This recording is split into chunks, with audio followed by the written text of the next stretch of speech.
ঝিনাইদহে বেলা বাড়ার সাথে সাথে ক্রেতাদের ভিড় শুরু হয়েছে জনপ্রিয় সব শপিং মলে। শেষ মুহূর্তের বেচাকেনায় ব্যস্ত সময় পার করছে ক্রেতা বিক্রেতারা।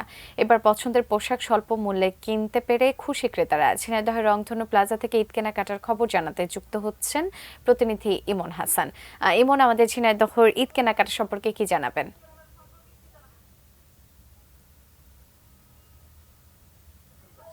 যে রংপুর প্লাজাতে এখানে আমি এসে দেখেছি সকাল থেকে যে বেলা বাড়ার সাথে সাথে ক্রেতারা কিন্তু ভিড় জমাতে শুরু করেছে।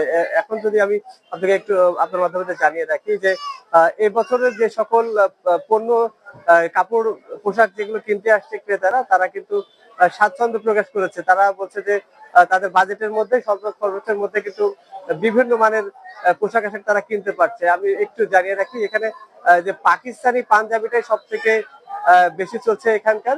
হ্যাঁ, তো তারপরে সেই পাকিস্তানি পোশাকের উপরে বেশি চাপ, 2500 থেকে 3500 টাকার মধ্যেই কিন্তু পাকিস্তানি পাঞ্জাবিটা কিনতে পারছেন। আর এখানে যদি শাড়ির কথা একটু বলি, শাড়ি কিনতে পারছেন, কিন্তু বিশেষ করে টাঙ্গাইল শাড়ির উপরে একটু বেশি চাহিদা রয়েছে। RICL TMX, যুগের পর যুগ স্থাপনা থাকে মজবুত।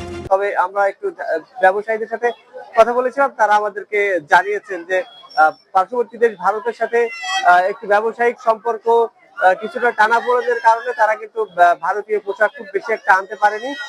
খুবই সামান্য পরিমাণে ভারতীয় পোশাকের সরবরাহ রয়েছে। সেক্ষেত্রে কিন্তু চাহিদা অনেক বেশি ক্রেতাদের। প্রতি বছর যেহেতু ভারতীয় পোশাকের চাহিদা থাকে, এবছর একটু চাহিদা থাকা সত্ত্বেও দিতে পারছে না ক্রেতাদেরকে ব্যবসায়ীরা।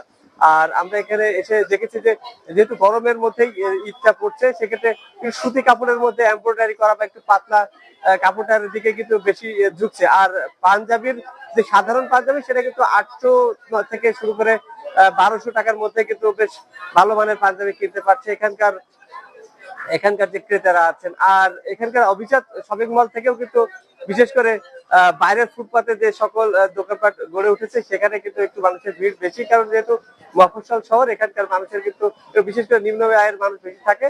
সেক্ষেত্রে বাইরের কিন্তু ক্রেতাদের অনেক ভিড় দেখা গিয়েছে। আর আরেকটা বিষয় জানিয়ে রাখি, ঝিনাইদহের অনেক মানুষ ঢাকাতে থাকেন, তারা ঈদের ছুটিতে আর দু একদিনের মধ্যে ঝিনাইদহে আসতে শুরু করবেন, এবং তখন কিন্তু আরো বেশি বেচাকেনা জমে উঠবে বলে আশা করছেন এখানকার যে সকল ব্যবসায়ীরা আছে। তো সব মিলিয়ে কেনাকাটা কিন্তু সকাল থেকেই জমে উঠেছে ঝিনাইদহের। সুজানা।